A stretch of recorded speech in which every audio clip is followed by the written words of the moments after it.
This is my true story. I raised 8 sons. I worked for them, fed them, gave them a roof. I thought they would protect me in old age. But one night, they turned on me. All 8 together. They pushed me down into the basement. I hit the concrete, the door slammed, and they locked it. I lay in the dark, humiliated, while they laughed upstairs. But I did not cry. I did not beg. I planned. And when I walked out, I emptied their accounts and left the country. Before I tell you, tell me where you're watching from, and subscribe so more people hear my story. I built everything they had with my bones. My hands were my only tools when I was young, and I used them until they cracked. I worked through winters so cold my fingers bled inside my gloves, and I worked through summers so hot the sun burned the skin on my back. Every roof they slept under was nailed down by me. Every wall that kept them safe was lifted by me. I never kept money for myself. Every coin, every paycheck went into food, into shoes, into beds, into school books. My body was the currency that paid for their comfort. I had 8 sons. One by one they came into my life, loud and hungry, and I gave them all I had. When they were small, I thought their laughter was my reward. They ate at a full table while I sometimes ate scraps, and I did not mind. They had coats in the winter while I patched my own, and I did not mind. I told myself this was what a father was supposed to do, to give and to never count the cost. As they grew older, the house became theirs. They filled it with noise, with fights, with jokes, with their own pride.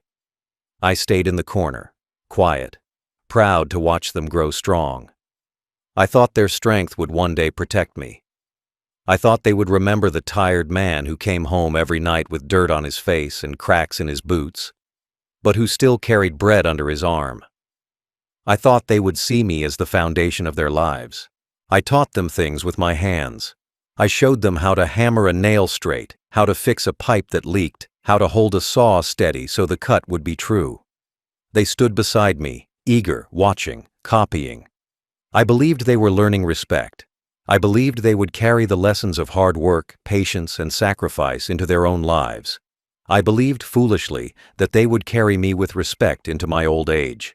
But time has a way of changing sons into men who forget. Slowly, they stopped asking for advice. Slowly, they laughed when I told stories of work. Slowly, they looked at me not as the man who built their world, but as an old man taking space in it. Their eyes changed. Their voices changed. What was once gratitude became impatience. What was once respect became mockery. They forgot that my bones were under their roof. They forgot that my sweat still clung to the walls. They forgot that without me, there would be nothing.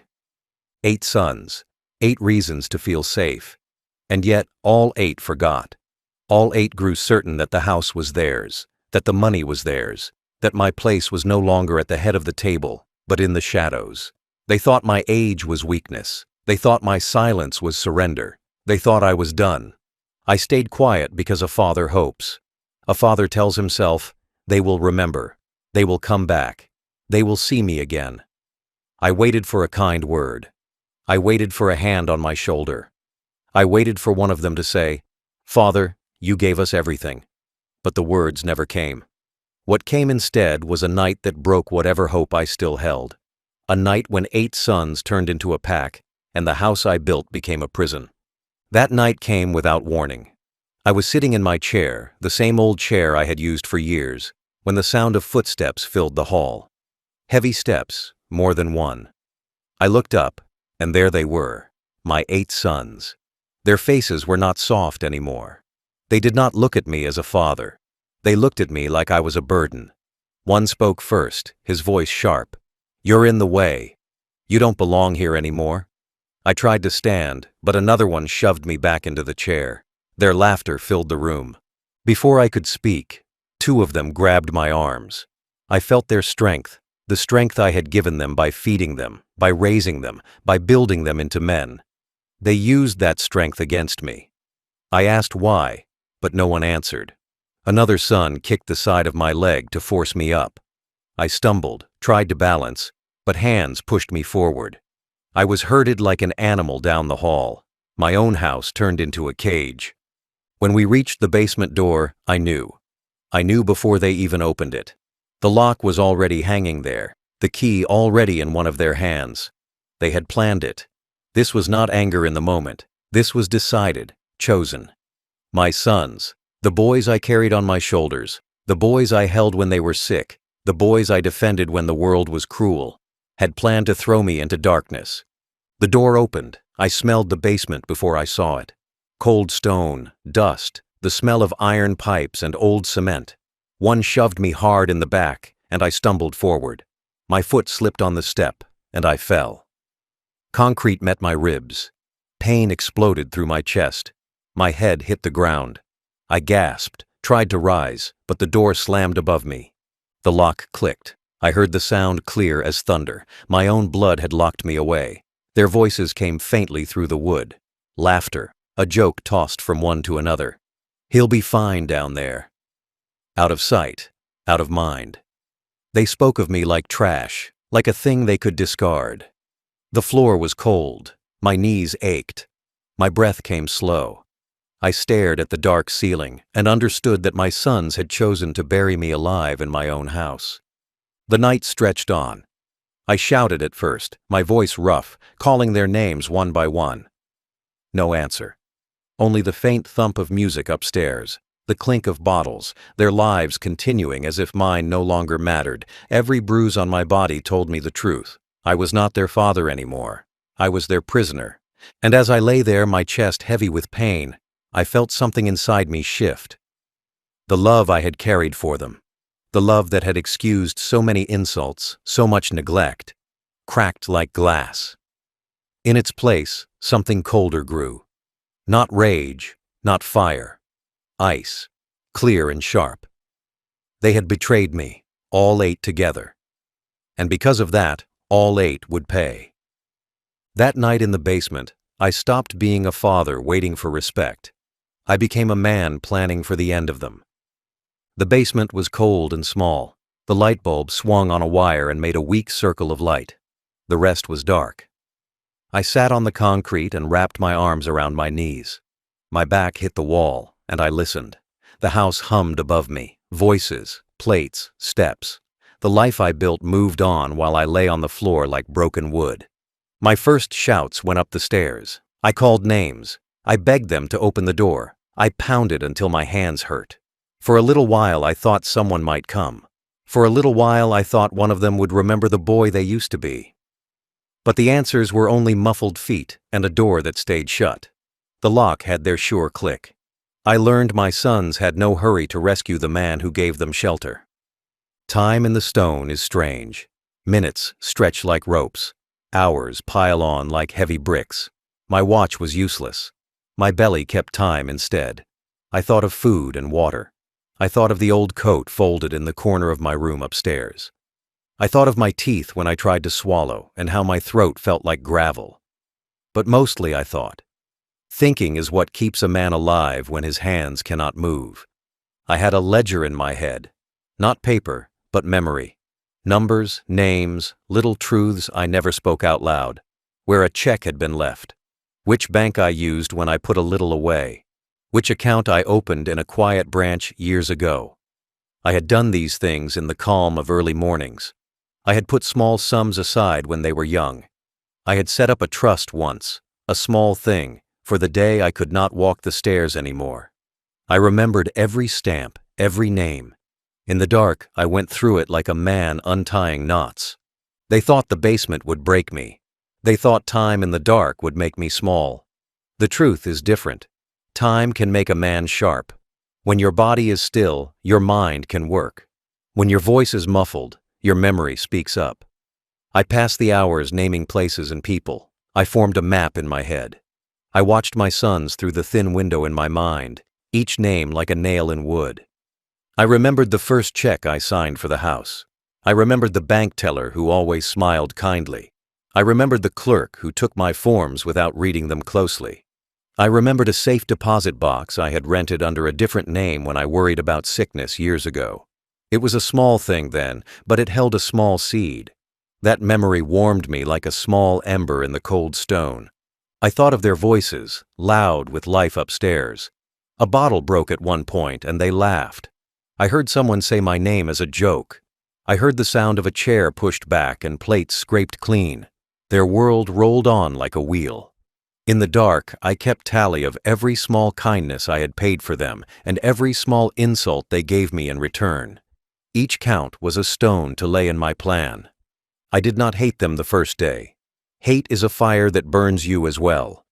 What grew in me was a cold thing. It was a clear plan. It had no heat. Heat makes noise. Noise gives room to be stopped. Cold moves slow and sure. I promised myself two things. I would not beg for rescue, and I would leave them with only the truth of their own work. That truth needed no voice. It needed only clear steps and steady hands. Night turned into the next day. Food slipped under the door at one point. I pretended not to need it. I could eat later. The body is a trickster that wants immediate comfort. My head wanted other comforts. Proof, papers, law. I sat and shaped the path in my mind. I used the ledger of memory to find the threads that tied their life to mine. I traced them with care like a man following a small map through dark woods. I pictured the bank counters. I pictured the clerks' faces. I remembered passwords I had kept secret. I remembered small names I used for accounts when I feared someone would take my money. I had never been showy with wealth. I held things quiet. Quiet keeps itself. They had been loud with their luck. Loud things break sooner under step. I knew I could not move mountains with my body. I could not chase them down and shout the truth into their ears. My body was old. My hands shook if I held a tray too long. But my mind had the strength of hours of steady work. I had always used my hands to build a life. Now I would use my mind to unbuild the part that had turned cruel. I would not use fists. I would use law and the quiet rules that the banks and papers follow. Those things do not care about loud children. They care only for paper and names. The hours taught me patience. I listened to the low sound of the furnace and thought of the papers I had settled in the past when fear kept me awake. I thought of how I had opened a small account under a cousin's name once, the way old men hide seeds in odd places. I thought of the times I had signed a form with the bank and asked for a printed copy. I thought of the lawyer I had visited years ago when I was still strong. I had asked a simple question then. If my sons argue, what holds? The lawyer had spoken of trusts and checks. I had nodded and not asked for a cost. I had taken simple steps for safety. In the dark, all those small steps became a ladder. Each rung was a page, a signature, a memory. I climbed that ladder slowly, and I did not hurry. The basement had nothing to do with time for me. The house had taken my body, but not my mind. The cold made the plan clearer. I could hear the world above me and know its shape.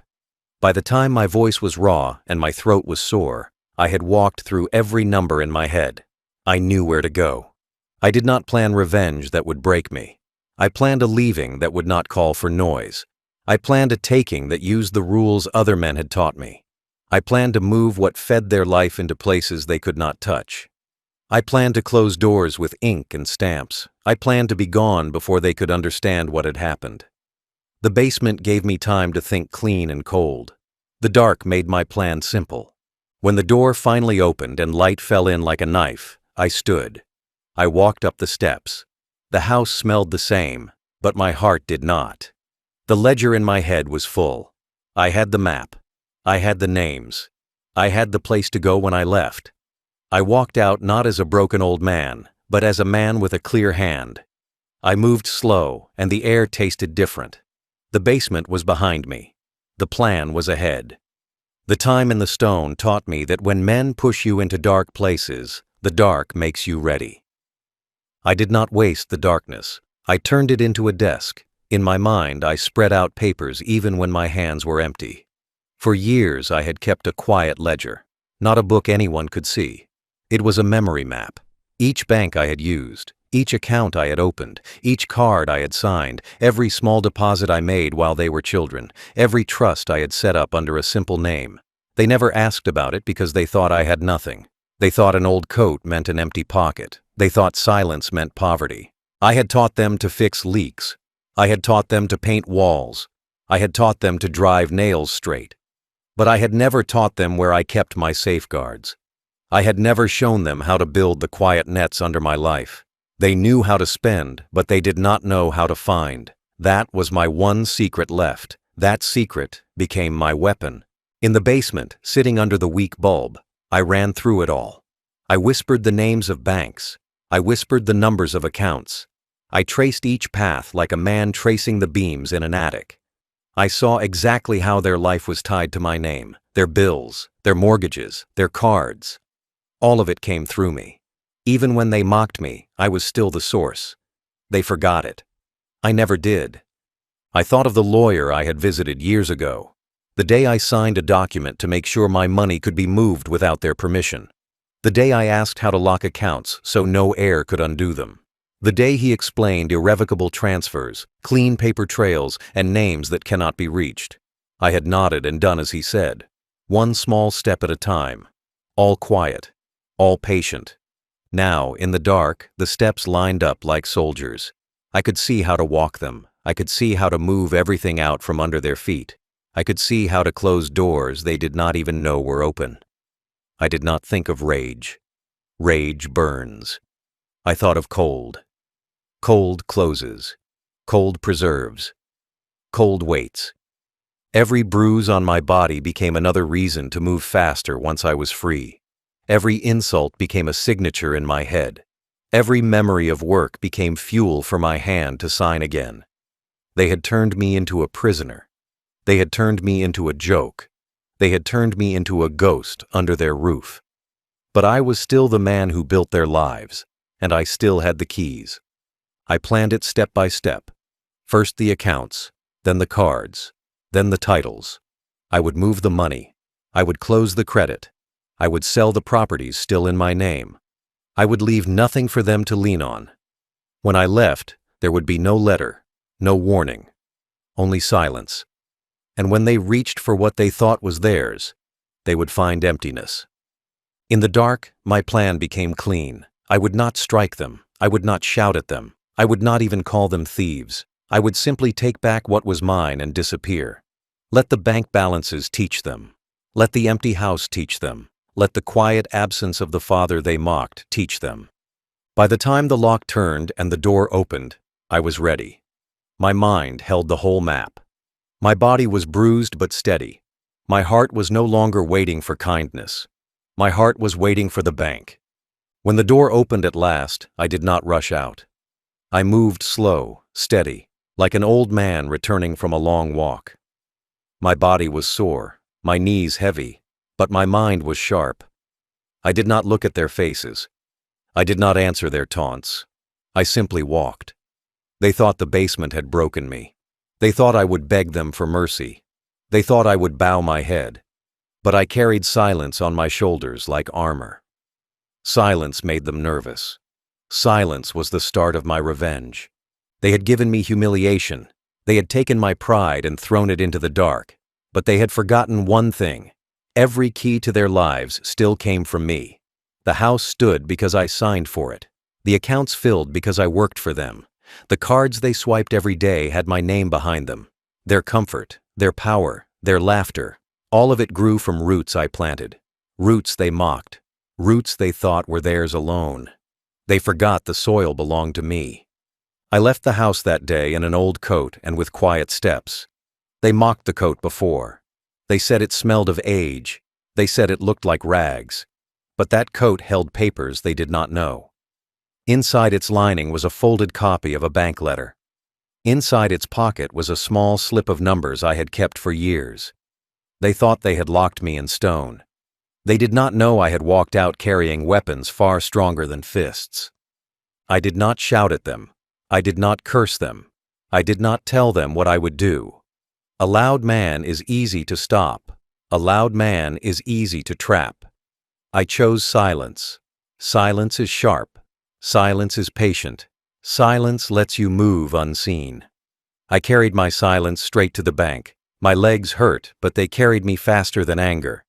My chest ached, but it held steady enough to sign my name. The teller smiled politely. She saw only an old man in a coat. She did not see the storm behind my eyes. One by one, I unstitched their lives. I signed transfers. I revoked cards. I locked accounts. Each stroke of the pen was like a thread pulled loose from their cloth. Each page I signed was a nail removed from the roof they thought safe. The work was slow, deliberate, but clean. No noise, no mess. Only the sound of a pen scratching paper and the click of stamps pressed down. While they sat at home bragging, while they laughed about what they had done, I was cutting the very floor beneath their feet. It felt strange, almost like building again. Years ago, I built them beds, walls, and doors. Now, I was building something new, their fall. But I did not smile. This was not joy. This was not hate. This was only balance. They had given me a prison. I would give them an emptiness deeper than stone. I would leave them with no coin to feed their pride. I would leave them with no roof to hold their noise. I would leave them with silence, the same silence they forced on me in the basement. I thought of each son as I signed. The first son, who borrowed most. The second, who always mocked. The third, who smiled but never stopped the cruelty. The fourth, who followed without thought. The fifth, who loved their money more than their blood. The sixth, who raised his voice louder than all. The seventh, who filmed with his phone like it was a game. And the eighth, who kicked me down the stairs. Each face came and went. Each face reminded me why the pen in my hand did not tremble. I remembered their laughter through the basement floor. That sound made the ink flow steadier. I remembered the cold stone on my knees. That cold kept my resolve hard. I remembered the moment the door locked above me. That click became the sound of papers sliding across the banker's desk. What they thought was an ending for me became the beginning of theirs. When I left the bank, I did not rush. The work was not yet done, but the heart of it was finished. Their balances were no longer theirs. Their safety was gone. Their pride was hollow. I walked home slowly, letting the cold air bite my cheeks. Each step was a reminder. They had struck me 20 times with shame, and I had answered each strike with a signature. I had chosen a weapon they could not fight. That evening, when I saw them again, I stayed silent. They laughed at my coat once more. They mocked my tired hands. They asked me if the basement had taught me obedience. I said nothing. I ate my food slow. My silence was heavy, but they did not understand it. They thought silence meant defeat. They did not know silence meant victory.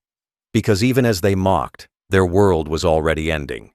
They just had not opened their wallets yet to see. That night, I sat in my small room and folded the papers back into my coat. I packed a small bag. I did not need much.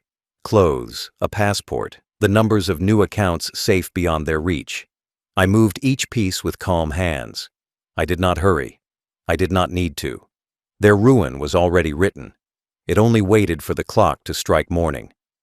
I lay down on my bed and listened. The house hummed above me again, like it had in the basement. Their voices were still loud, their laughter still careless. But this time, I smiled in the dark. They thought I was trapped once. Now they were the ones who would wake to locked doors, empty balances, and walls that no longer belonged to them. The quiet unstitching was finished. All that remained was to disappear. I went to the bank like I had gone to work for 40 years. My hands were steady, even when my bones ached. I walked in and sat down across from the teller. I did not shout. I did not cry. I answered their questions in low, clear words. I showed them the papers I had kept safe. I gave them the names and the instructions I had planned in the dark. I asked them to follow the rules we all agreed to when we put our names on forms. They listened. They did not know my family. They only knew law and bank rule. That was enough. I told them I wanted the accounts moved. I told them I wanted the cards revoked. I told them I wanted the piles of money that fed their parties and paid their bills put where they could not touch them.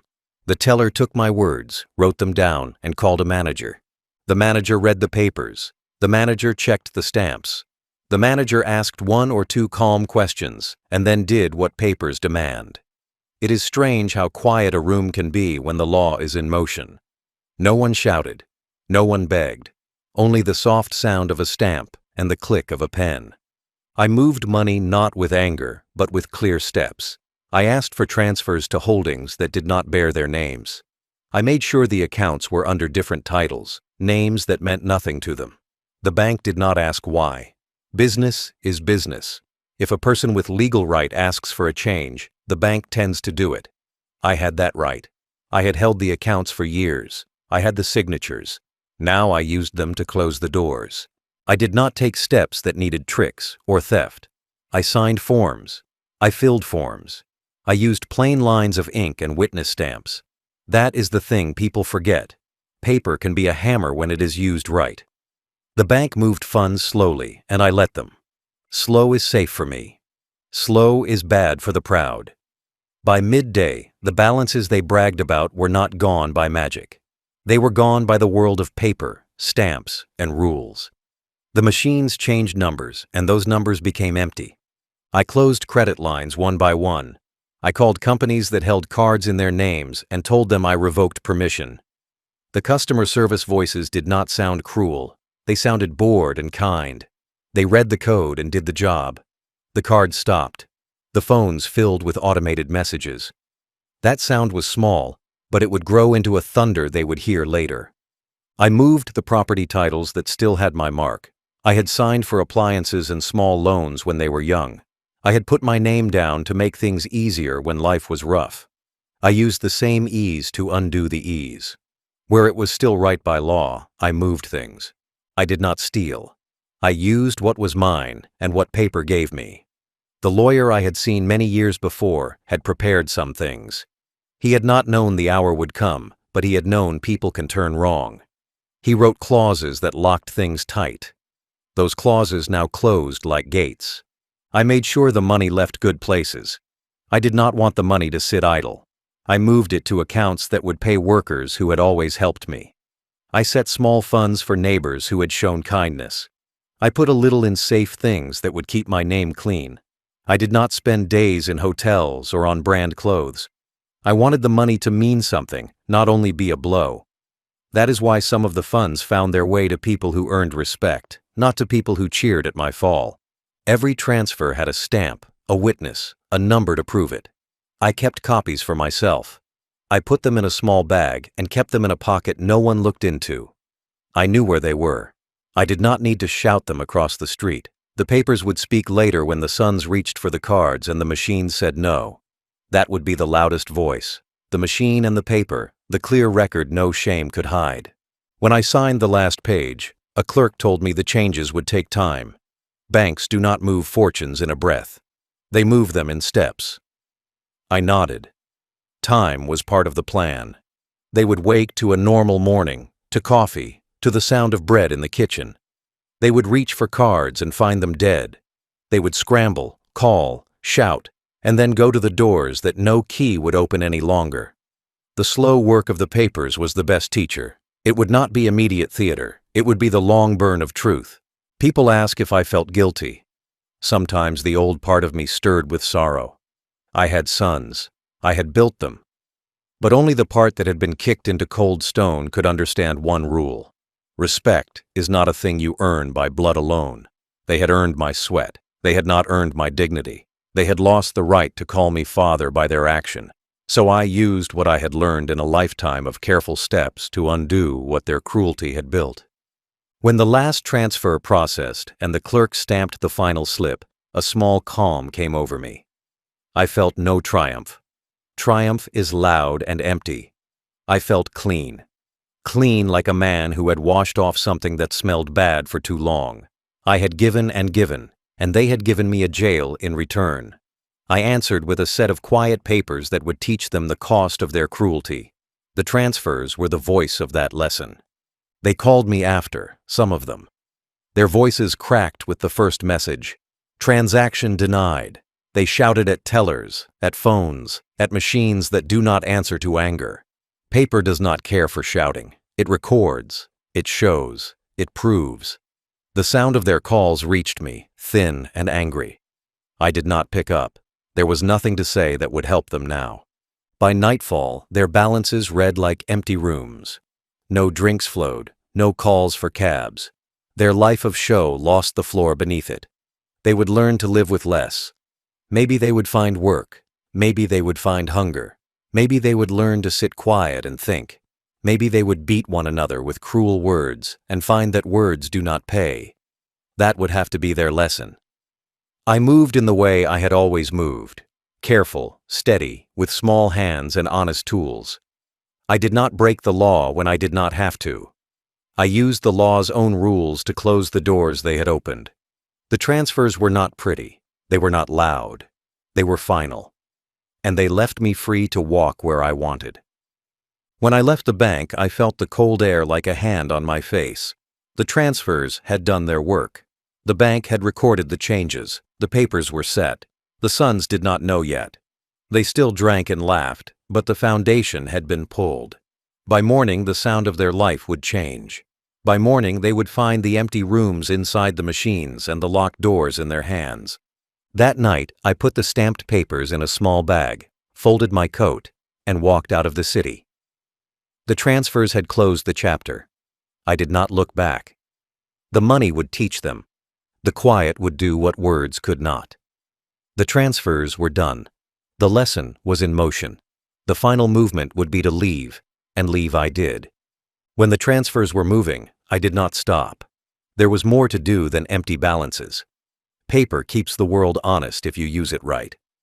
I had learned that in small lessons over a long life. A paper signed and witnessed is stronger than a shout. A paper can close a door that hands cannot open. So I built a shield of paper around what I wanted safe. First, I called the lawyer I had seen years before. He remembered me, slow and kind in his voice. I told him what I needed, locks that even sons cannot pick. He did not ask where my anger came from. He did not need to. He knew the law speaks through ink. He wrote documents that would hold like stone, irrevocable trusts, titles retitled, powers of attorney changed, deeds moved to names that were not theirs. Each form had a witness line, a notary stamp, and the tidy proof that the law would later read and accept. An irrevocable trust is a hard thing. Once set, it cannot be undone easily. I did not choose it lightly. I remembered the lawyer explaining it years ago, the kind of talk old men hear and nod at because it sounds safe. Now I used it. I placed parts of what I owned into trusts under names of workers who had been kind, under names of small charities that fixed roofs and fed people, under names of accounts in places far from where my sons would think to look. The trust did not scream. It simply closed. The bank locked the boxes and the lawyers filed the papers. The locks were more than metal. They were law. I moved titles too. Some small plots of land I had kept in my name were changed to new names. Not my sons, not their friends. I used names of people who had never been loud at my table. They signed. They took the duty. They accepted small sums to hold the property, but they also accepted a promise to care for it as if it were their own. That promise would stand longer than any boast. The deeds were clean, the stamps wet, the signatures true. I canceled powers of attorney I had given in younger days. I had trusted certain things to sons when they were strong. I had signed forms that placed cards in their hands. I took those forms back where the law allowed. I revoked permissions. The banks took the papers and filed them. The system read the proof. The cards that had let them live large were cut off. The paper did not shout that I had done it. It only recorded. And recorded things have teeth. I also left clear records. I did not try to hide everything in a maze that would bring lawyers and long fights. I made the trail clean. I made copies for myself and kept them in a pocket under the lining of my coat. The copies were not for revenge in court. They were for my own quiet trust. I wanted the change to be final and clear. If a son later stood with anger and false stories, the paper would show the truth. Paper keeps truth. It might be slow, but it is steady. It does not bend to noise. Some will ask, why give money to strangers, to workers, to small charities? I did that because I wanted their fortunes to be tied to people who gave respect, not to men who clapped when a father was hurt. I wanted the money to do good at the edges of my life. Let them rebuild lives that fed others. Let the funds do what my sons refused to do. Pay for care, for small repairs, for quiet hands. I did not want the funds wasted on loud living. I wanted the change to be a lesson and a gift at once. The lawyer set the paper in order. He stamped and folded. He told me clearly that undoing an irrevocable trust is not simple. It takes time, court, proof, and often failure. That is why I chose it. I wanted permanence. I did not want a son to come the next day with a loud voice and try to force my will back into his pocket. I wanted the law to stand like a wall. The lawyer told me it would hold. I believed him because paper has kept many promises before now. I also set small alerts. Not many would think of this. Banks send notices. Lawyers file records. I told the bank to notify me if anyone tried to change accounts. I gave them contact information not my sons could reach. I told the lawyer to take steps if anyone made a claim. Paper moves slowly, but it moves. A man who tries to break it will find heavy doors, not whispers. They will be stopped by forms that carry the weight of both law and witness. That was the shield I wanted. When the final papers were signed, I breathed deep. The papers did not cheer. They did not laugh. They did their job. They closed doors. They shifted names. They set my money where my sons could not touch it. The house of paper I built was quiet, true, and strong. It would not bend to anger or bark. It would stand and hand its proof to any teller, any clerk, any judge. That is the power of sheet and stamp. It is small to look at, but heavy when held in truth. I folded the last paper and slid it inside my coat pocket. The coat my sons had mocked now hid the proof of my choice. They had laughed at the fabric. They had not thought I knew how to hide things in it. People who think old men are soft find they are wrong when they place a paper in an old pocket. I felt nothing but calm. The paper shield would hold. My sons would find their cards failing, their accounts locked, their titles moved. They would see emptiness where they had seen certainty. And when they looked for a voice to blame, they would find the paper had already answered. That night, I walked away with a small bag and the weight of the papers in my coat.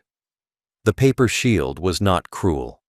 It was a tool, a result of years of careful saving and quiet steps. It kept the money from hands that had no honor. It kept my dignity where it would be respected. I did not celebrate. I only moved. The shield did not shout. It kept what was left and would watch over it while I left. The paper was my last strong thing in the world. I trusted it, and it kept me safe. When the papers were signed and the accounts were closed, I knew the house was no longer mine. Not the walls, not the roof, not the rooms where I had once heard my sons laugh as boys. It was a place of shame now, not a home. I decided that the next step was to leave. Not tomorrow, not after an argument, right away, quiet and final. I packed a small suitcase, just clothes, a passport, some food, and the copies of the stamped papers. I did not take family photos. I did not take old gifts.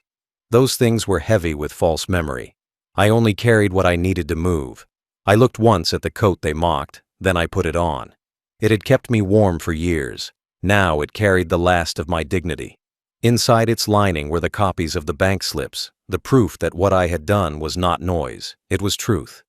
I left while the house was still loud with their voices. They were in the kitchen. I heard their laughter, their jokes. They did not know that their future had already been cut away. I opened the side door and stepped out. No one saw me. The air was cold, but it was clean. It tasted different, like freedom. I walked down the street slow, like any old man. No one stopped me. No one asked why I carried a small bag. I passed the corner store, the one I used to buy bread from every Sunday. I looked once but did not enter. The place meant nothing now. Everything behind me was finished. I reached the train station before night. I bought a ticket in cash. The clerk did not even look at me twice. I was just another traveler, another quiet figure in the line. The train roared in, lights bright against the dark. I stepped on board and sat by the window. As the wheels moved, I felt my chest loosen for the first time in years. The basement had broken something in me, but this moment built something new. I was free. From the train, I moved to the airport. Airports are strange. Everyone is leaving or arriving. No one cares about an old man with a bag. I walked slow through the halls. I waited in the long lines. I showed my passport. The officer stamped it without a word. One more door closed behind me. On the plane, I sat in silence. The hum of the engines was steady, like the sound of a furnace in the basement. But this time, I was not trapped. I was moving away. I looked out the window as the ground fell away. The lights of the city grew small. That city held my shame. It grew smaller and smaller until it was gone. I did not leave a note for my sons. No warning, no explanation. Notes can be torn, words can be twisted. Silence is stronger. They would find my absence in the morning. They would find their accounts empty. They would find their cards cut. They would find their doors locked. That would be my note. That would be my answer. As the plane carried me farther, I felt no joy. Joy is loud and quick. What I felt was calm. Calm like a river under ice. Calm like the sound of a pen scratching across paper. I had left the country. I had left the sons who mocked me. I had left the basement where they thought they had ended me. And I did not look back. The morning after I left, the house woke the same as before. My sons thought life had not changed. They made coffee. They turned on music. They joked about what they had done to me, still proud of their cruelty. But when they reached for their cards, the truth began to show. The first swipe failed, declined. They tried again.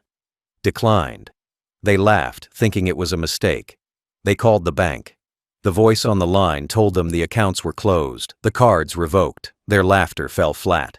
Bills came, electric, water, loans, mortgages, all due. The balances were gone. Their world ran on the money I had placed in those accounts. Now the ground was gone under their feet. They shouted at the phone. They cursed the bank. They blamed one another. But the machines did not listen. The machines read only paper and stamps. The paper said the money was gone, and the bank obeyed.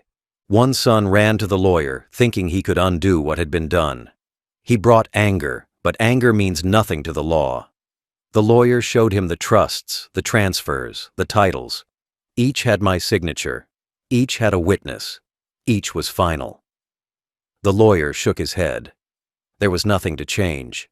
The paper was stronger than his rage. Neighbors noticed quickly. The sons who once threw loud parties could not pay for them anymore. The cars sat empty in the driveway. The lights dimmed early. Creditors came to the door, knocking harder each day. The same neighbors who had looked at me with pity now looked at them with whispers. The father they mocked has left. The money they showed off is gone. Respect shifted. Their wives grew restless. They had married men who boasted of wealth. Now they saw bills stacked on the table, calls unanswered, accounts frozen. The laughter that once filled the rooms turned to shouting. The wives packed bags, some left with children, some stayed and fought. The house that once rang with music now echoed with arguments and slammed doors. They searched for me. They asked neighbors. They called relatives. They begged the bank to tell them where I had gone. But I had already left the country. The plane had carried me across the border, far from their reach. My passport had been stamped. My money moved.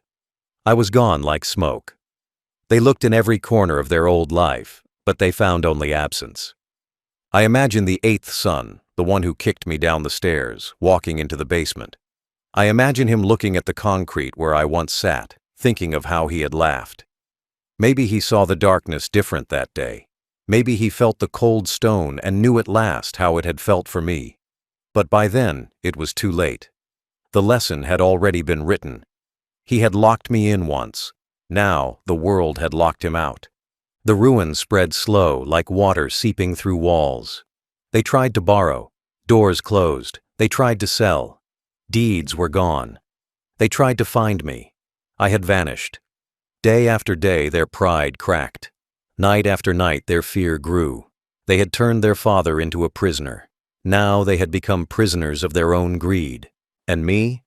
I did not watch. I did not need to. I knew what the paper had done. I knew what the banks had confirmed. Their ruin was sure. I did not need to hear their cries. I carried only silence with me, and silence was enough. I live far now, a small room in another country. The mornings are simple. The sun comes through the window. The streets are quiet. People here do not know me as a father of 8. They do not know the story of my basement. They do not know the shame. They see only an old man walking slowly to the market, carrying bread, drinking tea, sitting on a bench. That is all they need to know. I am free here, free of their voices, free of their laughter, free of their hands. I do not miss the house. It was built with my sweat, but it became a prison. I do not miss the sons.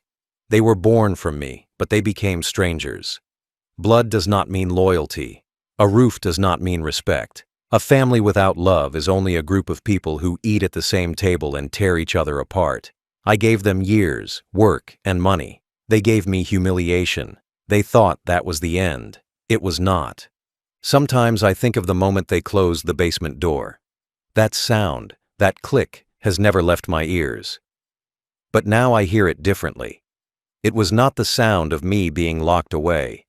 It was the sound of them being locked out of my trust, out of my future, out of the life they thought they could control. The basement gave me clarity. The dark gave me my plan. Their cruelty gave me the key to free myself. I do not celebrate their ruin. I am not a man who dances on ashes. I sit quietly, breathe deeply, and thank the silence. Their collapse is their own doing. I only stepped aside and let them fall into the hole they dug. They thought they were clever. They thought they were strong. They forgot I was the one who built the very ground they stood on. Now their names are spoken in whispers back home. Neighbors shake their heads, friends turn away, creditors circle like vultures. Their wives carry shame in their eyes. The house they thought was theirs stands in silence, waiting for strangers. Their bank accounts are empty, their cards dead, their pride broken. They live the ruin they created, and I am not there to hear it. That is the deepest cut of all. They cannot even see my face. I live with peace. Peace is better than gold. Peace is better than revenge. Peace is better than family that laughs while you bleed. I wake when I want. I sleep when I want. I eat what I want. No one mocks me. No one kicks me. No one locks me away. The air feels light. My heart feels steady. My silence is now my shield. I left no words for them. Words can be twisted. I left only truth in the form of paper and absence. They cannot twist that. The paper holds, the bank holds, the law holds, and I am gone. They cannot touch me anymore. They cannot reach me. They cannot even find me. I am a shadow they once mocked. Now that shadow is free in the sun. Final thought. They kicked me into the basement and locked the door. I emptied their accounts and left the country. I never looked back. I live free. They live in ruin. That is the quiet justice.